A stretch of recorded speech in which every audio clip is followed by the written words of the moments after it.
The result of all of this is that big business, new media companies, and old media companies would rather place their bets on progressive activism and far authoritarian left than on the right.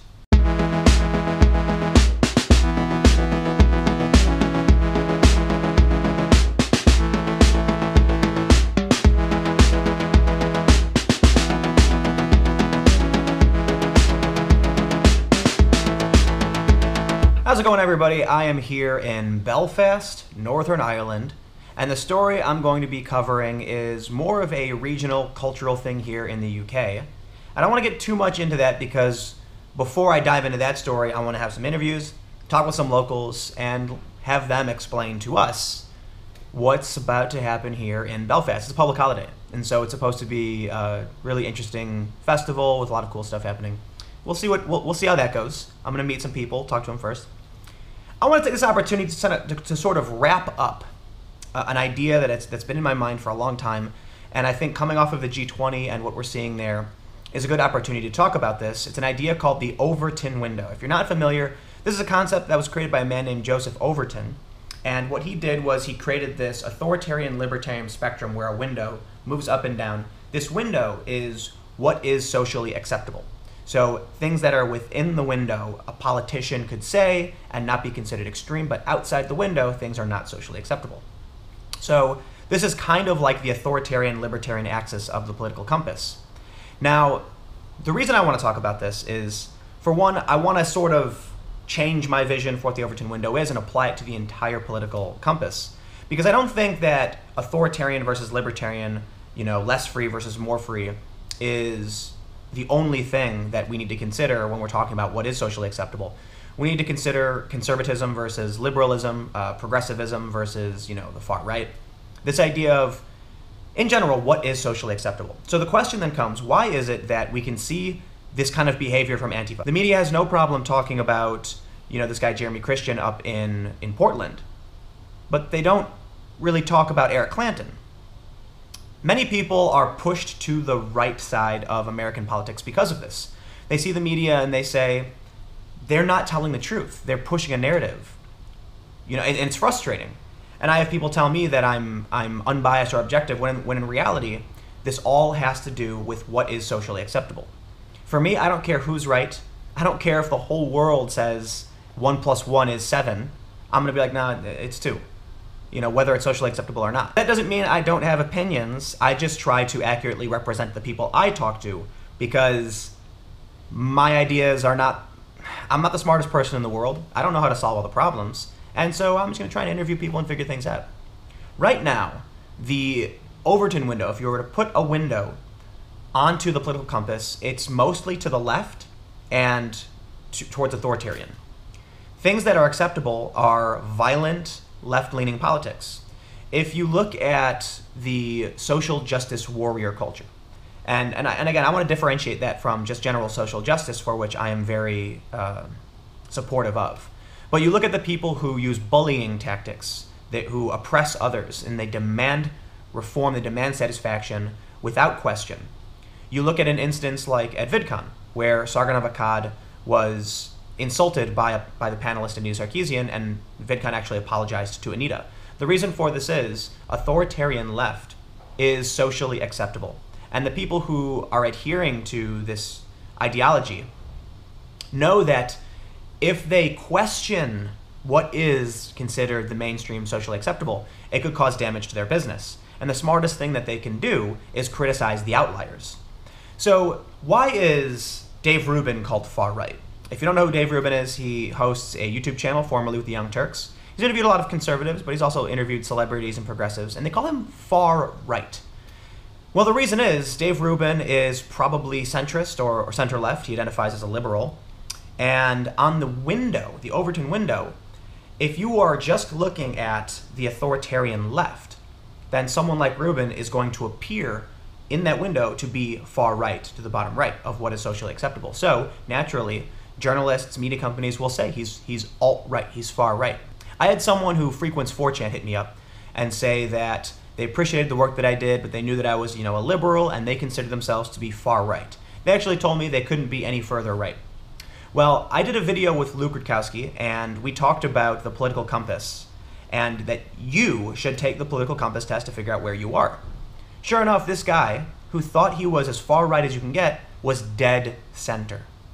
And the reason for this is the perception of what is far right to the average person has moved dramatically to the left because of what is considered socially acceptable. The result of all of this is that big business, new media companies, and old media companies would rather place their bets on progressive activism and far authoritarian left than on the right. Now, I want to explain why this is authoritarian left and not just left. Authoritarianism, it's the idea that there is an authority that can dictate what you can or can't do. Libertarianism is the idea that we are less governed, essentially. So it's interesting, on the one-dimensional left-right spectrum, people on the right are usually considered to be the small government people, but it's really confusing because people's definition of left and right is dramatically different. It's really hard to understand. But typically when you look at the political compass and you have authoritarian, libertarian, all the way at the bottom center is anarchy, and all the way at the top is authoritarianism. Now, if you move top left, you have people like Stalin and other globalistic or nationalistic authoritative groups that want to dictate how the economy works and how people should live. If you have a large group of people and they're going around attacking those they disagree with, if they walk up to you and scream, "You're a pig," and start beating you when they don't know who you are, this is an authoritarian tactic. This is intimidation, it's coercion, and it's physical force.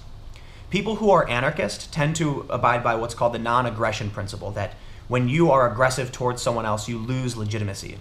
And so when you see groups going out, starting fires, destroying businesses owned by the working class, and beating journalists, these are authoritarians who are trying to use force. They're trying to coerce people into adhering to their political ideology. Those who believe in more libertarian values, more anarchic values, believe that the only true way to come to a mutual agreement or understanding is through communication. People on the far right in the libertarian spectrum are anarcho-capitalists, and they think, to hell with all that, the market will decide. And the further you go left, the more it's about mutual decision-making. But ultimately, the difference is, am I going to force you to do something, or am I going to convince you to do something? And don't get me wrong, there is persuasive coercion. You can manipulate people, and that is authoritative as well. But what we're seeing with groups like anti-fascists who claim they're taking out the authoritarians, they claim that they're anti-authoritarian, as soon as you start using violent tactics and you're aggressive towards someone else who is not, that's an authoritarian tactic. Basically what they're saying is, anyone I don't like is the other.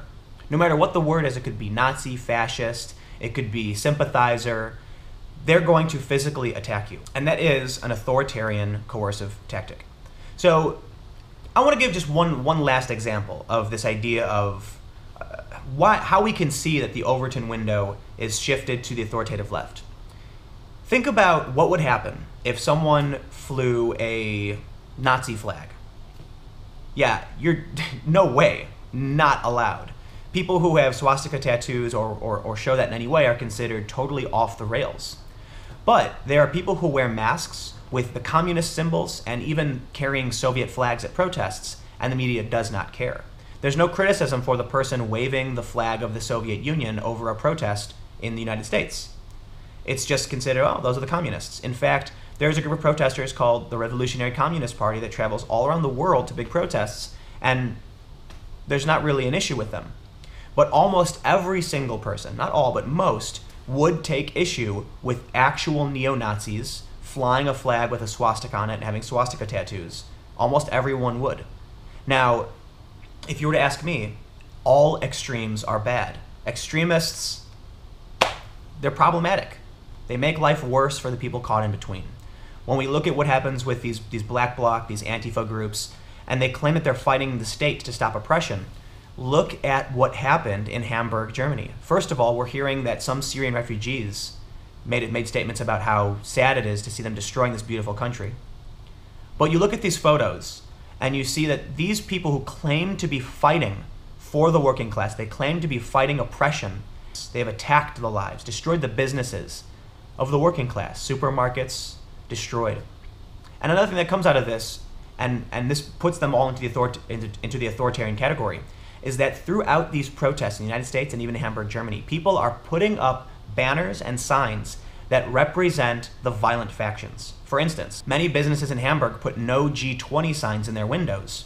Some of them even said, "Please spare our store." In one instance, you can see one building was destroyed and entirely looted, and the building next to it, which put the anti-fascist flag in its window, was left alone. So then you ask yourself, why are these people destroying these buildings, attacking these working class people and these stores? Is it because they're fighting oppression?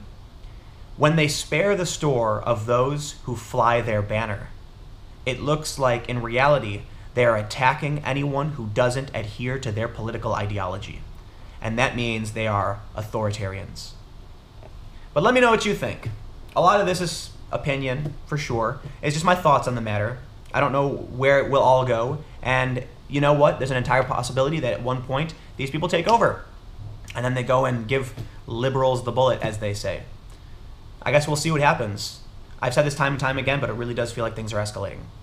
If you like the video, click the like button. Let me know what you think in the comment section. If you want to support the work that I do, you can go to patreon.com/TimCast. Give whatever you'd like or give nothing at all. My videos will always be free and available every day at 4 p.m. Eastern Time. But the money you give helps me do the work that I do, traveling around, covering these things on the ground, and making videos just like this. You can follow me on Twitter at TimCast. Stay tuned. I am in Belfast. It's gonna get fun. I'll see you tomorrow.